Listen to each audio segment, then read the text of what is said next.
आपकी बात में स्वागत है आप सभी का। मैं हूं हितेश व्यास। हमारी आज की खास पेशकश है सियासी दंगल में नोटबंदी। जी हां, नोटबंदी के 20 दिन बाद भी देश में रार मचा हुआ है। विपक्ष ने इस मुद्दे पर सरकार को चौतरफा घेरने की शुरुआत कर दी है। सोमवार को संसद से सड़क तक जबरदस्त शोरगुल हुआ। भारत बंद का ऐलान भी हुआ, हालांकि उसे कामयाबी नहीं मिली। पर विपक्ष के आक्रामक रुख के बाद इतना तो तय है कि अब सत्ता पक्ष को अपनी रणनीति नए सिरे से तैयार करनी होगी।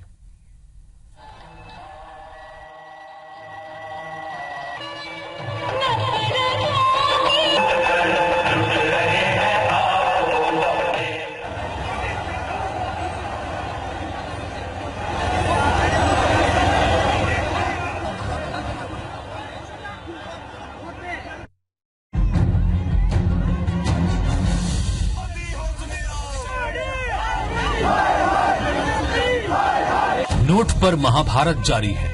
देश भर में बरपा हुआ है हंगामा। बंगाल से कश्मीर तक विपक्ष कड़े रुख के साथ सरकार का विरोध कर रहा है। लेफ्ट पार्टियों ने सोमवार को नोटबंदी के विरोध में भारत बंद की अपील की थी। ज्यादातर दल नोटबंदी के विरोध मुहिम में शामिल तो हुए, लेकिन उन्होंने भारत बंद का समर्थन नहीं किया। कांग्रेस, आम आदमी पार्टी, जेडीयू, सपा और बीजेडी सहित टीएमसी ने भी भारत बंद का सपोर्ट नहीं किया। कांग्रेस ने भारत बंद की जगह जन आक्रोश दिवस मनाया, जबकि दूसरे दल भी इस फैसले को लेकर सरकार के खिलाफ दिखे। इधर भारत बंद को लेकर केरल में एलडीएफ और कोलकाता में सीपीआई और सीपीएम के साथ साथ तृणमूल कांग्रेस ने विरोध मार्च निकाला। इस मार्च में खुद राज्य की मुख्यमंत्री ममता बनर्जी ने हिस्सा लिया। सबसे बड़ी भीड़ टीएमसी की रैली में नजर आई। पश्चिम बंगाल में तो लेफ्ट के बंद का ज्यादा असर नहीं दिखा, लेकिन बिहार के दरभंगा में लेफ्ट पार्टी ने रेल रोकी है। तो बंद में शामिल न होने के ऐलान के बावजूद समाजवादी पार्टी कार्यकर्ताओं ने इलाहाबाद में ट्रेन रोक दी। महाराष्ट्र, झारखंड, मध्य प्रदेश, छत्तीसगढ़, राजस्थान, असम और पंजाब में बीजेपी की सरकारें हैं। ऐसे में इन राज्यों में विपक्ष के अभियान का असर कम ही दिखा। नोटबंदी का विरोध करने वाली बीएसपी ने भी भारत बंद का समर्थन नहीं किया। दक्षिण के बड़े राज्यों कर्नाटक और तमिलनाडु में भी बंद बेअसर रहा। तमिलनाडु में करुणानिधि की पार्टी डीएमके ने इस दौरान केंद्र सरकार के कार्यालयों के बाहर विरोध प्रदर्शन जरूर किया, लेकिन जयललिता की पार्टी एआईएडीएमके ने नोटबंदी का विरोध नहीं किया। दूसरी ओर हरियाणा में बीजेपी की सरकार है, लेकिन यहां ओम प्रकाश चौटाला की पार्टी इंडियन नेशनल लोकदल ने भारत बंद का समर्थन किया। सोमवार को जहां सड़क पर विपक्ष का हल्ला बोल दिन भर चला, तो वहीं संसद में भी उसने सरकार को चैन से बैठने नहीं दिया। वो लगातार प्रधानमंत्री से बयान देने की मांग करते रहे। विपक्ष के हंगामे के बीच गृह मंत्री राजनाथ सिंह ने संसद को आश्वासन दिया कि जरूरत पड़ने पर पीएम मोदी नोटबंदी पर जारी बहस में बोलेंगे। विपक्ष की मांग है कि पीएम संसद में आकर सफाई दें, ताकि विमुद्रीकरण के मुद्दे पर आज की कार्यवाही आगे बढ़ सके। कांग्रेस उपाध्यक्ष राहुल गांधी ने भी आज संसद में हुए विरोध प्रदर्शन में हिस्सा लिया। नोटबंदी के विरोधी प्रदर्शन में करीब 10 दलों ने हिस्सा लेकर देश में एक राजनीतिक माहौल तो बना दिया है। सवाल है, अब मोदी सरकार इसके काट के रूप में कौन सा दांव खेलने वाली है। Bureau report, IBC 24।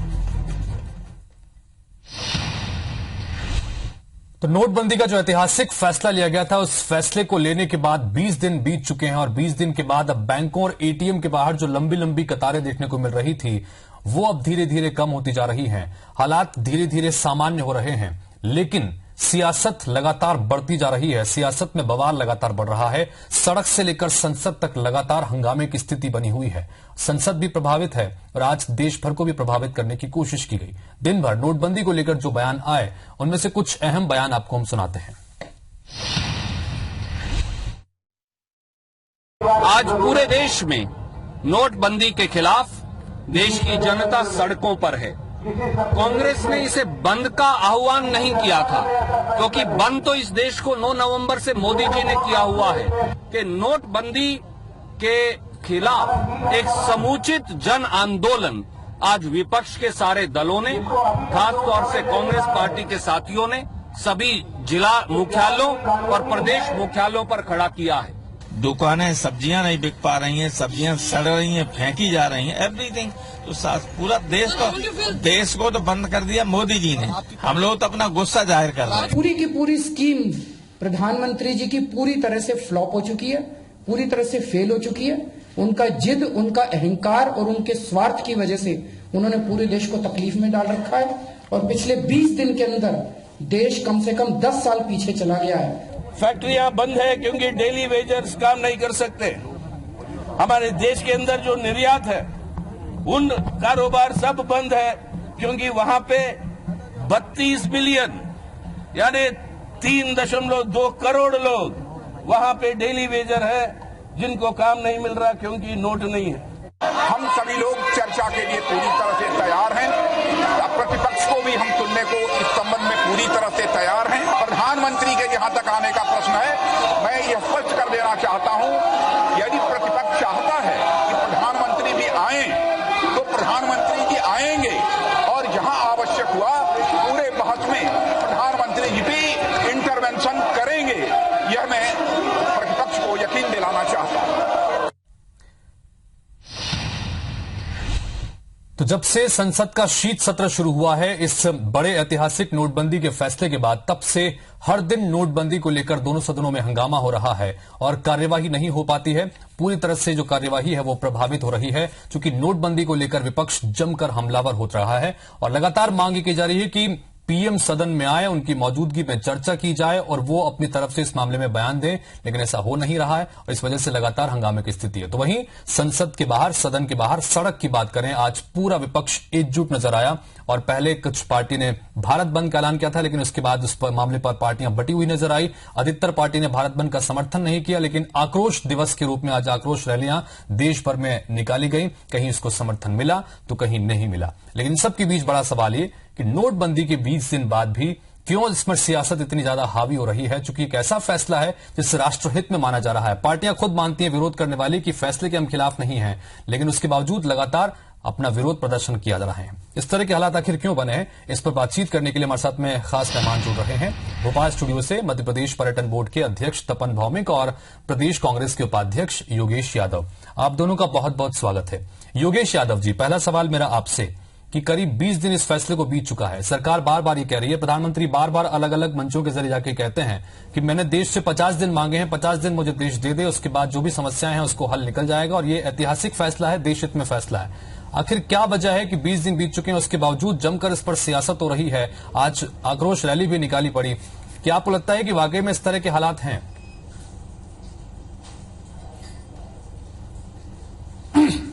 प्रधानमंत्री जी की बातें हैं, बातों का क्या कहना। इससे पहले भी बोला गया था कि 100 दिन में इस देश में स्विस बैंक का पैसा आ जाएगा और हर व्यक्ति के खाते में 15 लाख रुपया जमा हो जाएगा। प्रधानमंत्री जी की तो आदत है कहने की। 20 दिन में जो भयावह संकेत इस देश के सामने आ रहे हैं वो एक भयावह स्थिति है। पहले ही भारत का व्यापार विगत 2-2.5 वर्षों से चौपट होता जा रहा था। व्यापारी वर्ग, मध्यम व्यापारी वर्ग, किसान वर्ग सभी परेशान था और एक त्योहार हमारा संपन्न हुआ था उसके बाद, देव उठनी 11 के बाद, जब ऐसा लगा था कि अब की मानसून बहुत अच्छा है हमारे देश में, अब फसल अच्छी होगी, रबी की फसल में बुआई अच्छी होगी। लेकिन अचानक ही इस तरीके से एक आपदा आई हमारे देश में, जिसको प्राकृतिक आपदा नहीं कहेंगे, एक मनुष्य द्वारा निर्मित आपदा कहेंगे। उस आपदा से पूरा देश भूचाल आ गया, पूरा देश बिल्कुल बहक गया। मैं एक पूछना चाहता हूं कि प्रधानमंत्री जी से मेरा प्रश्न है, ये कौन सा प्रोटोकॉल बनता है जो आरबीआई के चेयरमैन को जो घोषणा करनी थी वे 8 बजे अचानक घोषणा करते हैं और इस देश के अंदर एक अव्यवस्था, एक अराजकता फैला देते हैं। मैं आपको बता देना चाहता हूं कि ये सिर्फ कांग्रेस का या और अन्य विपक्षी दलों का आह्वान नहीं था, आज पूरा देश हमारे साथ खड़ा हुआ है। आज मैं भोपाल की आपको बात बताऊंगा। आज हमारा जो जुलूस निकला था मध्य प्रदेश कांग्रेस कमेटी की तरफ से, वो जिस समय जिस बाजार में निकला वहां ज्यादातर भारतीय जनता पार्टी के व्यापारी वर्ग के लोग थे। उन्होंने आज हमारा जिस तरीके से स्वागत किया कि उन्होंने ये कहा था कि हमने कभी ऐसी कल्पना नहीं की थी, हमने सोचा नहीं था कि अच्छे दिन आएंगे और हम इस तरीके से बर्बाद हो जाएंगे। आज व्यापारी हाथ पे हाथ बैठा हुआ धरा हुआ है। आप कह रहे हैं, अभी आपने हितेश जी कहा है कि अब हालात सामान्य होते जा रहे हैं, पैसा मिलने लग गया है। पैसा मिलना या एटीएम से पैसा मिल जाना बहुत बड़ी बात नहीं, ये डिपॉजिट होना बड़ी बात नहीं। उसके बाद जो व्यापार चौपट हुआ, जो अर्थव्यवस्था पर ये कुठाराघात हुआ है, ठीक है। वो हमारे लिए योगेश जी, मेरा सवाल योगेश जी आपसे यहाँ पर यह है कि क्या ये जो बड़ा नोटबंदी का फैसला क्या है विमुद्रीकरण का, क्या कांग्रेस पार्टी इस विमुद्रीकरण के फैसले के ही खिलाफ है या उसके बाद जो कॉन्सिक्वेंसेस में लगातार जो तकलीफें हो रही हैं उसके खिलाफ है? कांग्रेस ने हमेशा नरेंद्र मोदी जी को आगाह किया है और याद दिलाया है कि आप कालाधन कब लेकर आएंगे विदेशों से। तो नरेंद्र मोदी जी का ये चुनाव में एक संकल्प था।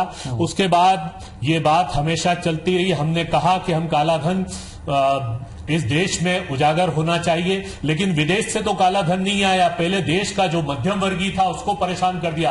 परेशान बड़ा व्यक्ति नहीं हो रहा है, परेशान वो व्यक्ति नहीं हो रहा है। आज आप बताइए जो बड़ा व्यक्ति है वो कितना सुरक्षित है?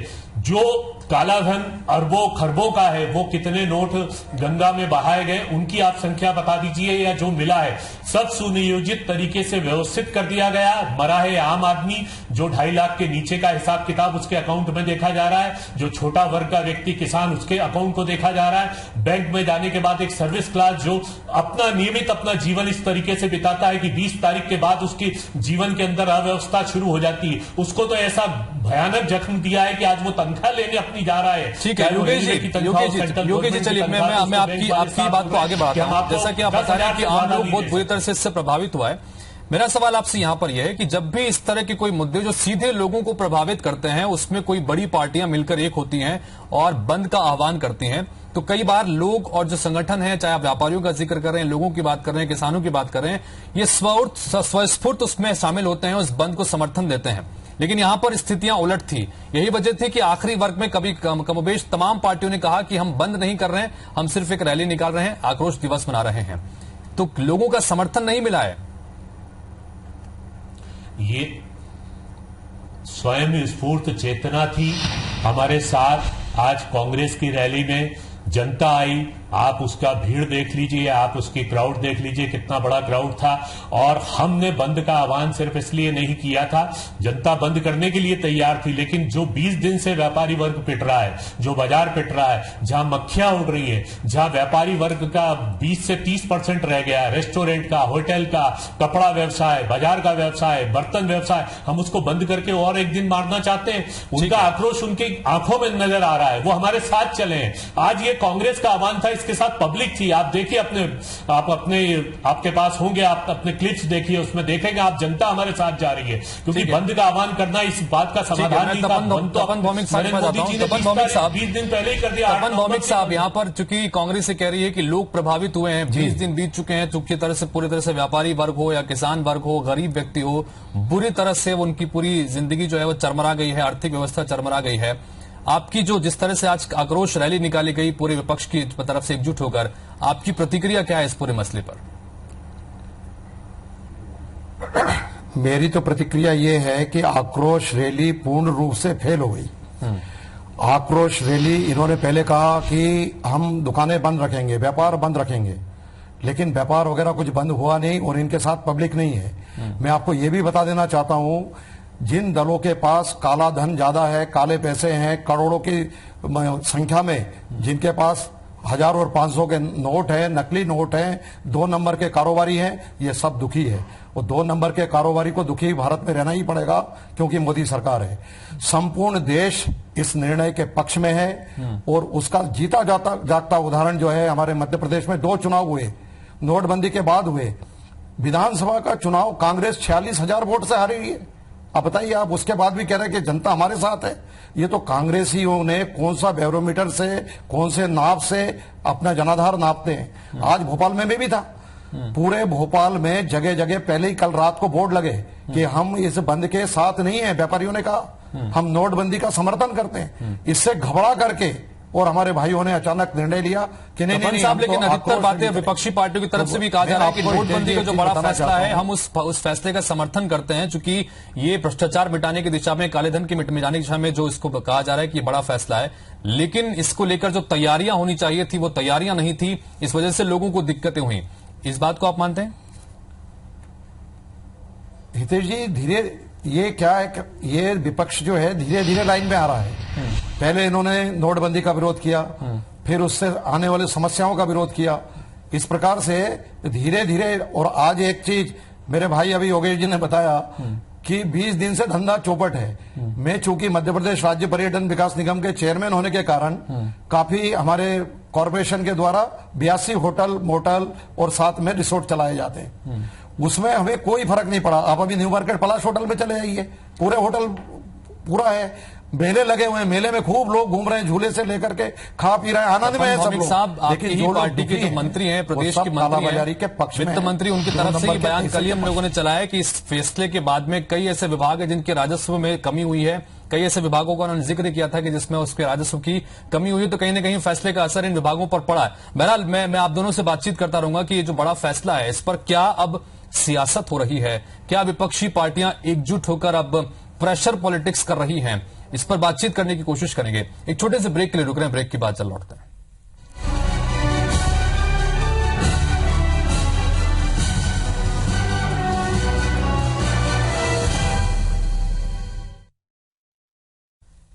ब्रेक के बाद स्वागत है आप सभी का। आप हमारी खास पेशकश आपकी बात में आज हम बात कर रहे हैं। सियासी दंगल के बीच नोटबंदी का बड़ा फैसला जो है वो फंसता नजर आ रहा है, चूंकि देश हित में एक बड़ा फैसला लिया गया था, लेकिन अब इस पर सियासत भी तेज हो चली है। और सियासत इस कदर हो रही है कि सड़क से लेकर संसद तक हंगामे की स्थिति बनी हुई है और पूरी तरह से ये एक तरह से राजनीति का अखाड़ा बनता हुआ नजर आ रहा है। आखिर इस तरह के हालात क्यों हैं, इस पर हम बातचीत कर रहे हैं। हमारे साथ में भोपाल से खास मेहमान बने हुए हैं मध्य प्रदेश पर्यटन बोर्ड के अध्यक्ष तपन भौमिक जी और प्रदेश कांग्रेस के उपाध्यक्ष योगेश यादव जी। योगेश जी, मेरा सवाल आपसे यहां पर यह है कि सड़क पर उतरकर आपने आज लंबा चौड़ा प्रदर्शन किया, आपने कहा कि आपको अलग अलग वर्गों का समर्थन मिला, चलिए मान भी लिया जाए। सदन के भीतर भी कमोबेश इसी तरह की स्थिति है कि शीतकालीन सत्र पूरी तरह से धुलता नजर आ रहा है, एक के बाद एक रोज दिन हो रहे हैं, हंगामा हो रहा है, कार्रवाई होती नहीं है और बिना हंगामे के ही कार्रवाई को स्थगित कर देते हैं, हंगामे के ही बिना कार्रवाई की स्थगित हो जाती है। तो ऐसी स्थिति में अब यहां पर सवाल यह बनता है कि क्या इन सब चीजों से जो चीज हासिल करने की कोशिश की जा रही है वो हासिल होगा, क्या आम लोगों को इससे फायदा होगा?